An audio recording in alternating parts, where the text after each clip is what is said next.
Friend, अगर आप भी अपने दोस्तों से बर्थडे की पार्टी कुछ स्पेशली मांगते हैं और उनसे ये जिद करते हैं कि भाई तेरा बर्थडे है, चलो यार पहाड़ चलते हैं, कैंपिंग करेंगे, किसी झरने के किनारे कैंप लगाएंगे या किसी पुराने खंडर के किनारे, या आप न्यू ईयर की पार्टी मांगते हो कि चल भाई कहीं नैनीताल चलते हैं, कहीं रिसोर्ट में रुकेंगे, इस टाइप की, तो आज की वीडियो आपने अगर पूरी सुन ली तो फ्रेंड्स रात को आप घर से निकलना बंद कर दोगे और आप घर में ही मूवी देखोगे, घर में ही सब कुछ करोगे, लेकिन रात को नहीं निकलोगे। पूरा इंसिडेंट सुनाऊंगा, लेकिन पहले चैनल का इंट्रो।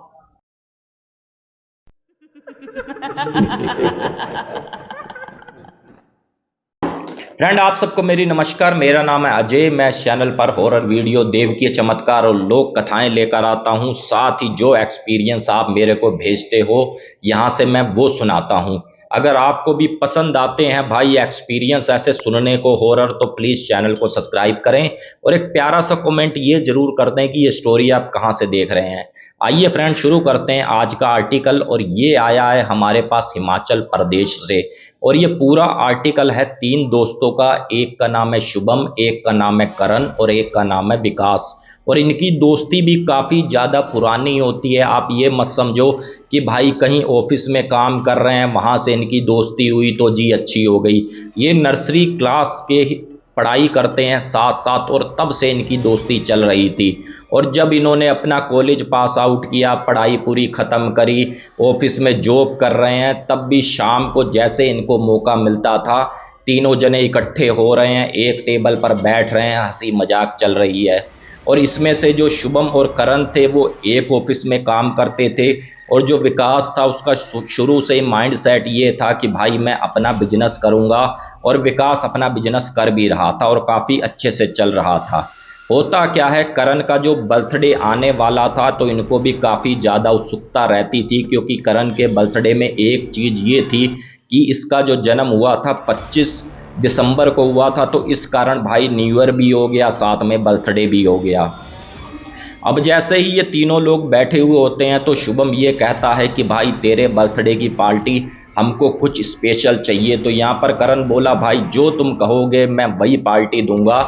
तो विकास ये कहता है यार पार्टी में क्या लेना क्या खाना, हर चीज़ तो हमारे पास है, क्यों ना यार बचपन की हम यादों को ताज़ा करें, फिर से हम अपने बचपन में जाएं। तो यहाँ पर शुभम कहता है कि भाई मैं कुछ समझा नहीं, तू ढंग से बता क्या बचपन की यादों में ताज़ा जाएं।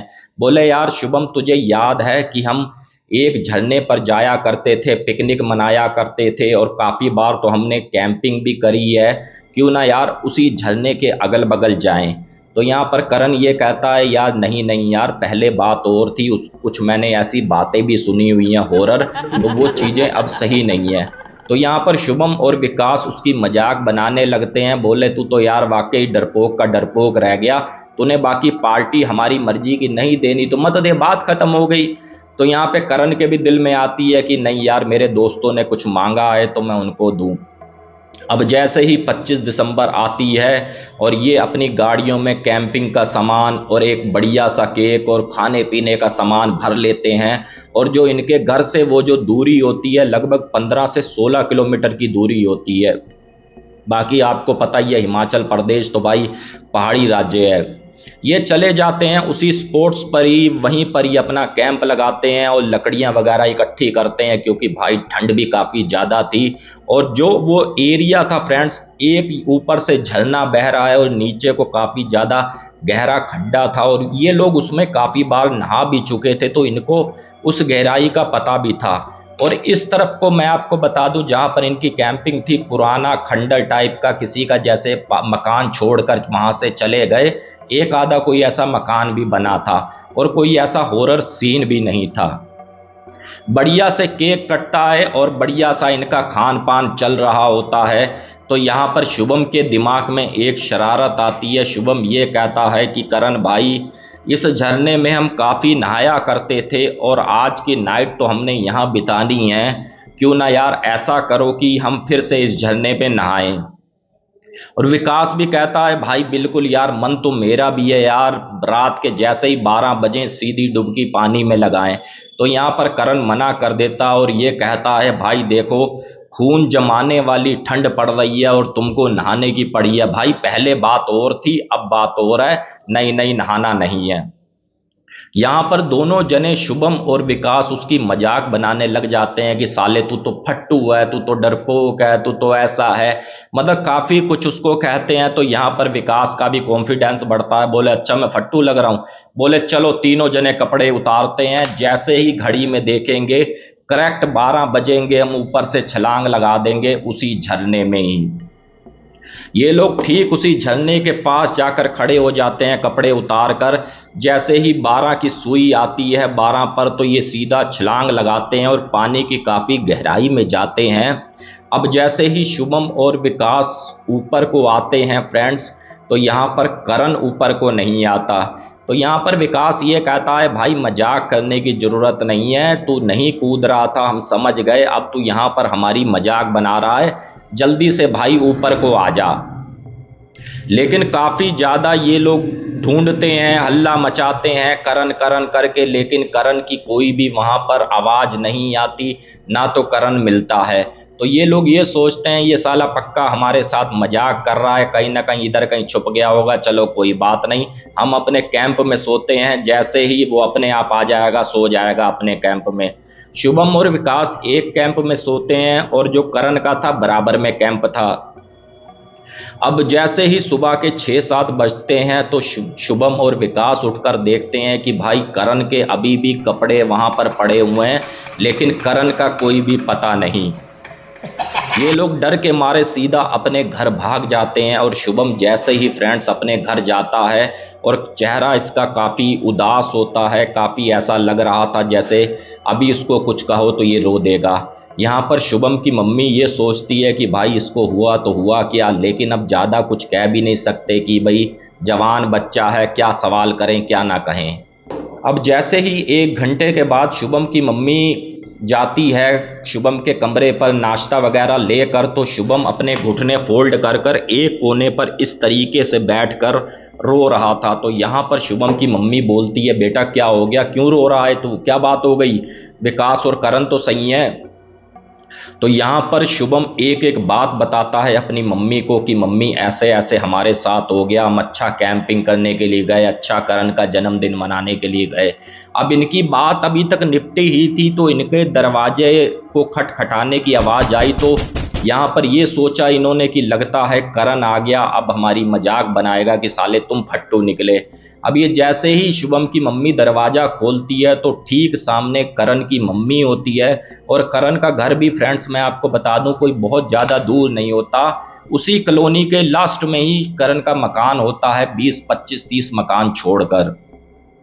अब यहाँ पर ये पूछती है करण की मम्मी शुभम बेटा हमने करण को 20 बार फ़ोन मिलाया है लेकिन उसका फ़ोन भी बंद आ रहा है, तुम्हारे साथ वो गया था, कहाँ है करण, कुछ तो बताओ।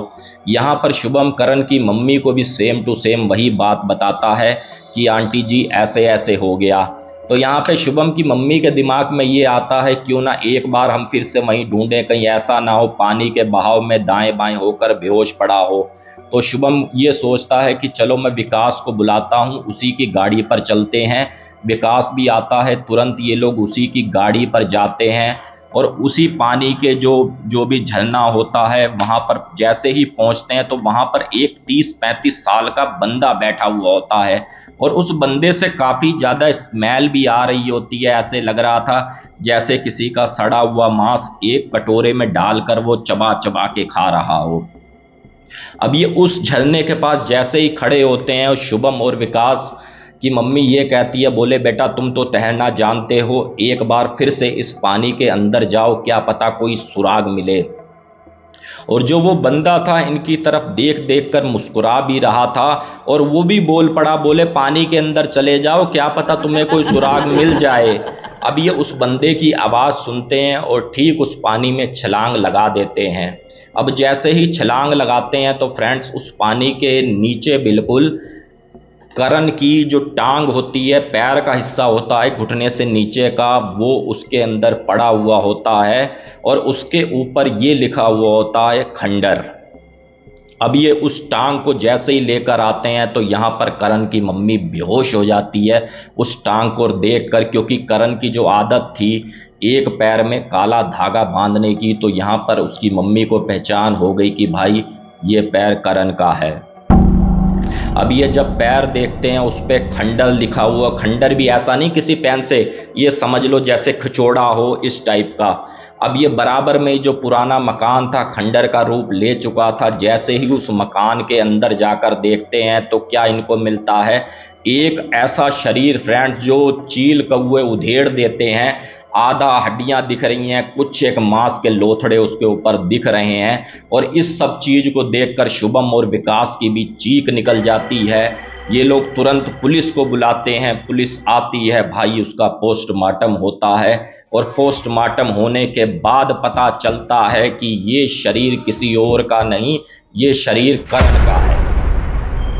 अब यहाँ पर एक सदमे में ये लोग चले जाते हैं फ्रेंड, शुभम और करण, और काफ़ी दिन तक उसी सदमे में भी रहते हैं।